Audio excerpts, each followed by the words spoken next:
Hi friends, நம்ம தோட்டத்தில் இல்லாத ஒரு வெரைட்டி கொஞ்சம் பெரிய பழமாக வரும். அதான் இப்போ கொஞ்சம் பழுத்து இருக்கு. நான் இதுக்கு முன்னாடி ஒரு வீடியோ போட்டிருந்தேன். இப்போ அது என்னன்னா கொஞ்சம் நல்லா பழுத்துட்டு அதான் நம்ம வெட்ட போகிறோம். வெட்டி உள்ளாடி வரைக்கும் எப்படி இருக்கு அப்படின்னு பார்க்க போகிறோம்.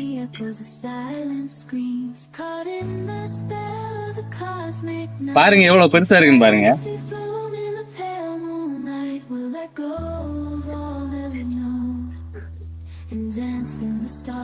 பாத்தீங்களா எவ்வளவு பெருசா இருக்குன்னு பாருங்க. ஆனா இது என்னன்னா முள் இல்ல, எந்த ஒரு முள்ளுமே இல்ல. நம்ம கிட்ட இருக்க எல்லாமே இதுல முள் இருக்கும். அந்த இலைகள்ல, செடியோட இலைகள்ல, கிரீடத்துல எல்லாத்துலயுமே முள் இருக்கும். ஆனா இந்த வெரைட்டில வந்து முள் இருக்காது. அதனால பெருசா வரும். இதை விட பெருசா வரும். இது கொஞ்சம் சின்னதா தான் இருக்கு, இதை விட பெருசா வரும். இப்ப நம்ம இதை வீட்டுக்கு கொண்டு வந்துட்டோம். இப்ப இந்த காயை நம்ம கட் பண்ண போறோம். இப்போ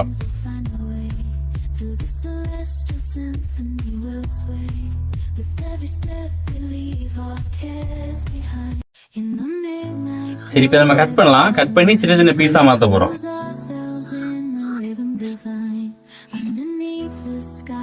ஆனா என்னன்னா இப்படி ஒரு சின்ன பீஸ்லயே நிறைய ஜூஸ் இருக்கு.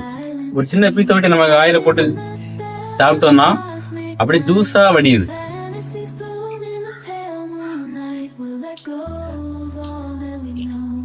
இப்ப நம்ம பாதி தான் எடுத்திருக்கோம். அந்த பாதியை மட்டும் ஜூஸ் அடிச்சுக்கலாம்.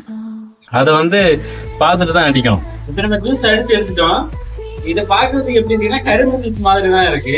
ஆனா இதுல எதுவுமே மிக்ஸ் பண்ணல. சீனியும் இந்த எந்த ஒரு இனிப்பை கூட்டுறதுக்கு எதுவுமே நம்ம மிக்ஸ் பண்ணல. அதோட ஒரிஜினல் சுகர் தான் இருக்கு.